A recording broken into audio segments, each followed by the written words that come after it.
Monsieur le ministre. La parole est à Monsieur Gérard Cherpion pour le groupe Les Républicains. Oui, merci, Madame la Présidente. Je regrette, Monsieur le Premier ministre, que vous n'ayez pas répondu à la question de notre collègue Claude Guasguen. Où est la République exemplaire voulue par le candidat Hollande? Mois après mois, la France s'enfonce dans le chômage, Monsieur le Premier ministre. 3 850 900 demandeurs d'emploi de catégorie A, 5 470 600 demandeurs d'emploi toutes catégories.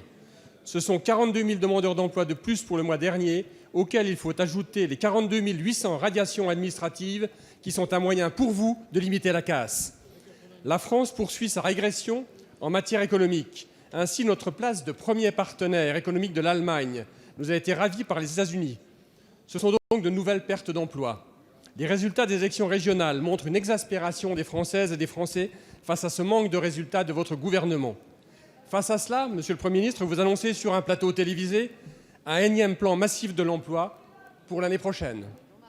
Pourtant, la situation est dramatique. Vous annoncez un plan de formation des demandeurs d'emploi. Où est votre réforme de la formation professionnelle de 2014 qui devait tout régler?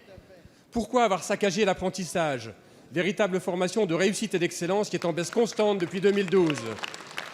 Monsieur le Premier ministre, d'annonce en annonce, la France recule et les Français souffrent. Comment pouvez-vous annoncer un énième plan alors que vous n'êtes pas capable de remplir des postes essentiels dans l'administration? Ainsi, depuis près de 4 mois, la Délégation générale à l'emploi et à la formation professionnelle, la DGEFP, bras armé du gouvernement dans la lutte contre le chômage et pour la création d'emplois, est sans tête. La déléguée générale n'a pas été remplacée, pas plus que le responsable du département des synthèses, ni le chargé de mission à l'indemnisation du chômage. La vacance de ces postes essentiels pour la mise en œuvre de vos politiques, qui est de votre responsabilité, démontre votre incapacité de passer des paroles aux actes.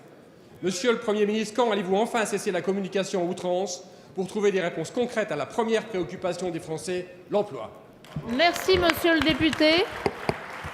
La parole est à Madame la ministre de l'Emploi. Merci Madame la Présidente, Mesdames et Messieurs les députés. Monsieur le député Gérard Cherpion, oui, en effet, il y a une urgence. Cette urgence a été rappelée bien sûr dimanche soir, mais cette urgence demande bien sûr aussi une mobilisation républicaine. Vous le savez, la reprise économique est là, mais elle est encore insuffisante. Nous avons eu en un an 40 000 créations nettes d'emplois. Nous connaissons notre croissance démographique et il faudrait en effet, après de nombreuses années de destruction nette d'emplois, nous avons depuis un an 40 000 créations nettes d'emplois. Et nous le savons, pour faire reculer durablement le chômage, il faut au minimum 120 000 créations nettes d'emplois pour répondre à notre défi démographique.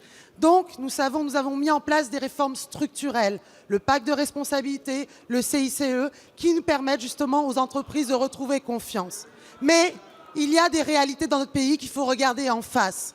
Quand on regarde la situation de notre chômage, qui est un chômage de peu ou pas qualifié, nous avons en effet près de 2 millions de demandeurs d'emploi qui ont le niveau bac et près de 680 000 qui ont un niveau inférieur au CAP. Et je crois que c'est une réalité en matière d'apprentissage, en matière de formation et demandeurs d'emploi. Il faut que nous allions bien au-delà. Le Premier ministre l'a dit et nous aurons l'occasion à toutes les régions qui souhaitent le faire avec nous, nous avons l'occasion en effet de prendre ensemble des mesures radicales pour améliorer les choses parce que l'apprentissage reste une voie d'excellence. Nous avons une petite augmentation, pas suffisante en effet, mais nous avons aussi des questions qui se posent à l'ensemble des Français. La valorisation des métiers manuels, ça fait 30 ans que nous en parlons dans notre pays. Si nous ne prenons pas en compte, notamment dans l'industrie, la difficulté d'attractivité de ces métiers, nous ne serons pas en capacité. Et donc, c'est ce front républicain qu'il faut aussi mettre en œuvre pour aller... Madame la ministre, pardon.